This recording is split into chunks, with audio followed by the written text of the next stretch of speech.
Le Parc naturel régional du Haut-Languedoc vous invite à découvrir Flor de Lano, un podcast dédié à un projet de valorisation de la laine, une ressource locale qui, pendant des siècles, a façonné l'histoire et les paysages du Haut-Languedoc. Merci à la région Occitanie pour son soutien et au département du Tarn de nous avoir permis d'enregistrer dans les locaux du musée du textile, où nous nous trouvons actuellement en compagnie de Christine Bernot, la présidente du parc. Le territoire du parc est une terre d'élevage, notamment ovin. Les brebis produisent de la laine. Chaque année, elles doivent être tondues. Il y a quelques décennies à peine, la vente de la laine était rémunératrice. Mais aujourd'hui, il n'y a presque plus de débouchés. Cela nous a questionnés. Elle est souvent vendue à perte ou considérée comme un déchet. C'est particulièrement vrai pour la laine des brebis de la Cône, dévalorisée à cause de sa rusticité, de sa nature même, de sa nature propre. Le fil qui vient de la souple est passé dans chaque vis. En arrière, on ne va pas faire recueillir du papier parce que... Compte tenu de l'histoire du textile dans la vallée de la Bastide-Rouerroux, le parc a entamé un projet en plusieurs phases. D'abord en partenariat avec la Haute École des Arts du Rhin, avec les étudiants d'une promotion, puis avec le musée du textile même. Ce projet a abouti à la fabrication de plaids à motif fleurs d'arnica, Flor de Lano. De nombreux partenaires sont intervenus pour créer ce plaid. Ninon Rousseau d'abord, la designeuse. Éric Carlier du Pastram, l'ourdisseur. La SARL Ferrier ensuite. On a aussi eu la chance de travailler avec le musée départemental du textile et ses bénévoles. Eh bien, je suis Arnaud Malabre, je suis responsable du musée départemental du textile de la Bastide-Rouerroux, qui est donc un musée qui dépend du département du Tarn. Et c'est un établissement donc, qui présente du patrimoine industriel, comme on le voit. On est dans une ancienne usine, on est entouré de machines.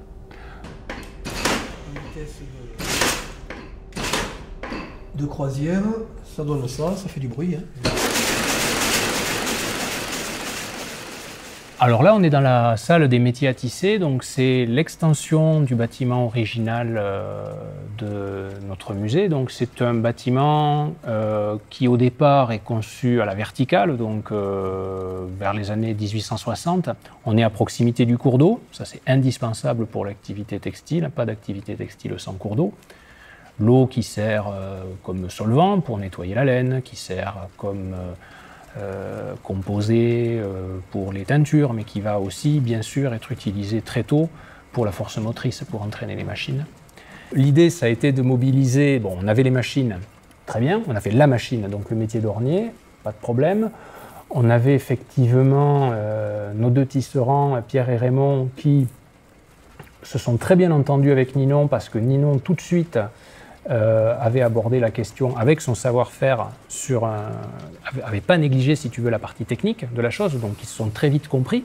Et on a profité de la période de fermeture du musée, la fermeture au grand public là, sur les mois de décembre, janvier et février, pour justement arrêter le métier d'ornier, le démonter, pas entièrement mais pas loin, totalement le régler, le reprogrammer pour justement mettre cette pièce en fabrication. Et après quelques petits essais, quelques petits réglages, donc Ninon s'était déplacé, tout le monde avait un petit peu discuté autour de la machine. Et une fois que finalement, comme dans l'imprimerie, à partir du moment où le bon à tirer a été donné, ben voilà, c'était le bon à tisser a été donné, c'était le BAT, mais pas... Voilà, le bon à tisser a été donné et en avant, donc les 100 pièces ont été produites.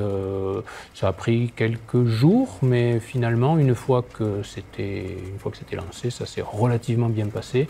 J'ai pas évidemment le regard technique de Pierre et Raymond, mais je les ai pratiquement toujours vus avec le sourire, donc c'était plutôt bon signe. Voilà. Elle avance déjà. Et là, la pince gauche est en train de démarrer maintenant. Bon, Raymond Catola, un ancien du textile, en tant que contremaître de tissage. Quasi majorité de ma carrière sur la Bastide, aux établissements Crouzet. Pierre Nappé, ancien aussi du textile, sur la Bastide et puis Mazamet. La pince droite donc va arriver en position centrale avant la gauche. Donc on nous a présenté d'abord une première ébauche.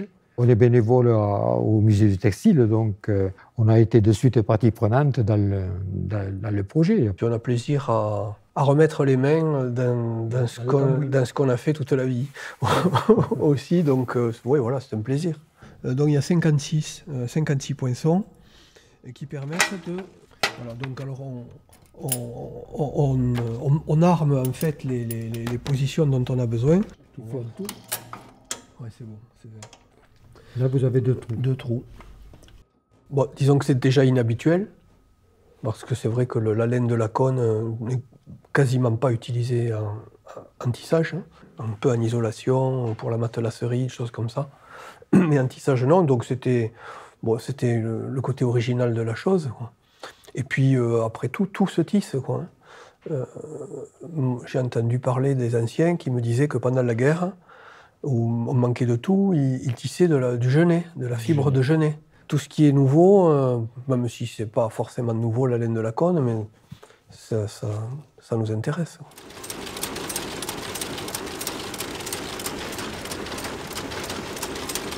Le fil de chêne était cru, donc c'est la teinte naturelle de la laine de brebis de la cône. Et le fil de trame, donc le fil qui est inséré dans le sens transversal, lui, il était fait avec un mélange de laine de brebis noire du Velay, donc originaire du Massif central, du Velay, qui est une laine brune presque noire. Et aussi, il y avait un pourcentage de laine de mérinos d'Arles, qui est aussi marron. Donc ça donne un coloris naturel un peu café au lait, mais c'est vraiment naturel, sans teinture supplémentaire. Ouais. L'opération de teinture, elle n'a pas eu lieu, en ce qui concerne les plaies. Parce qu'il y a encore 40 ou 50 ans, ou pas guère plus, la laine faisait partie intégrante de l'apport d'argent au berger. Et on s'est aperçu que maintenant, c'est quasiment mis à la poubelle. C'est un produit qui est devenu, d'un produit noble, on n'en fait plus rien, systématiquement. C'est pour ça que si on pouvait trouver un débouché quand même à ça, ce ne serait pas plus mal, et surtout pour les leveurs, quoi, quand même. Et même au niveau industriel. Oui, les laines de la cône, entre autres, ce sont des laines, ce qu'on appelle croisées, c'est-à-dire qui sont pas très fines au niveau du micronage de la fibre. Par contre, elles sont résilientes, ce sont des laines qui ont du ressort, qu'on utilisait pour la matelasserie. De toute façon, à l'époque, en France, partout où il y avait des élevages de moutons, à l'époque, on filait sur place ce qu'on produisait sur place. Donc ici, c'était de la lacone, ailleurs, c'était autre chose. Mais dans nos 4 coins de France, on filait de la laine l'hiver essentiellement, que l'on tissait aussi donc à la morte saison. Donc c'est retrouver un peu ce qui se faisait on va dire il y a un siècle, quoi, en gros, hein, voire un petit peu plus, quoi. Il y a beaucoup d'endroits où, notamment dans notre montagne, même dans la montagne de la Conaise, là, où il y a des endroits où on disait ah, mais c'est l'habitation d'Alteissé, ça veut dire du tisserand qui tissait certainement pour des gens, quoi, quelque part. Peut-être avec des métiers à bras, très certainement. Mais je pense que il y a encore 100 ans, ça devait se trouver.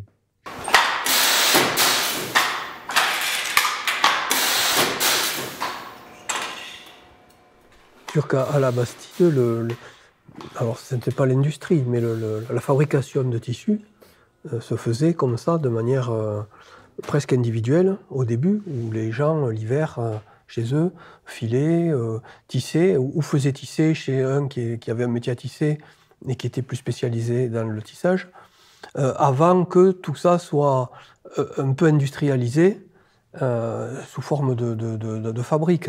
Ça s'est arrivé vers le XVIe siècle, hein, c'est les protestants qui sont arrivés et qui ont vraiment créé, à proprement parler, une industrie textile. À la Bastide et ailleurs, d'ailleurs. Ouais. On a fait un produit qui finalement est plutôt sympathique, quoi, qui est tout en matière naturelle, en coloris naturel. Moi, j'ai été plutôt agréablement surpris du résultat, parce que j'avais des doutes sur surtout le rendu final après la finition. Je voyais quelque chose de plus rustique au toucher, pas forcément très agréable à mettre sur un canapé pour s'asseoir dessus. Et puis non, en fait, j'avais tout faux.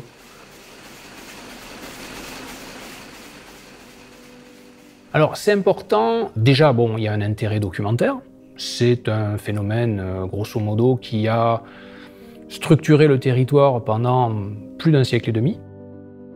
Il faut aussi voir ce patrimoine comme étant un patrimoine vivant. Il y a encore effectivement une activité textile dans la région, et donc techniquement, cette histoire-là, elle n'a pas de fin, elle se continue encore aujourd'hui. Donc la transmettre, j'ai envie de dire, c'est tout simplement laisser le phénomène se poursuivre. On en est les témoins, en partie les acteurs, en partie, ne serait-ce que par le travail de mise en relation entre de jeunes retraités, mais aussi des industriels encore en activité. Ce projet, il a aussi cette dimension-là. Nous, on est acteurs du monde culturel, donc on est là forcément en tant que non-industriel par définition. On ne va pas, si tu veux, se substituer aux industriels, c'est pas du tout la vocation du musée. Mais faire un petit peu le pont entre tous ces différents acteurs qui se connaissent, qui se fréquentent toujours, et puis aussi les visiteurs effectivement du territoire qui, par le plaid, justement, peuvent mettre un pied dans ce monde-là. Le parc naturel régional a plusieurs missions, dont 3 essentielles. La protection et la gestion du patrimoine naturel, culturel et paysager, le développement économique et social et l'expérimentation. Flor Delano s'inscrit pleinement dans cette logique. Ce projet soutient la valorisation de la laine qui représente une véritable opportunité de développement local. Elle peut créer de l'emploi dans les zones rurales, que ce soit dans la transformation textile, l'artisanat ou la commercialisation. Elle peut aussi redonner une part de revenus aux agriculteurs, alors qu'aujourd'hui la laine est souvent considérée, hélas, comme un sous-produit sans valeur. Pour moi, le rêve, ça serait qu'un industriel ou une industrielle s'empare de ce projet et pourquoi pas continue la production, puisque là, on a sorti 100 pièces, ce qui était déjà une série tout à fait honorable. Tout le travail préalable de design a été réalisé par définition.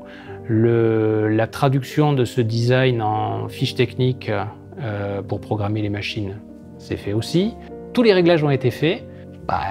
Pourquoi pas en faire 100 de plus ou 1000 de plus ou plus. Voilà, l'idéal, ça serait ça, pour moi. En somme, Flor Delano illustre ce que nous voulons construire. Un territoire qui valorise ses ressources, protège ses paysages, son patrimoine naturel et crée des perspectives d'avenir pour ses habitants. Quand vous touchez ce plaid, c'est toute la montagne qui vous parle et les savoir-faire de la vallée. Si vous souhaitez en savoir plus sur ce projet, vous pouvez vous rendre sur le site internet du Parc naturel régional du Haut-Languedoc et vous découvrirez en images tout ce que vous avez pu découvrir à travers le témoignage des personnes qui ont parlé dans ce podcast. Réalisation et montage par Jacob Redman pour l'association Covisuel.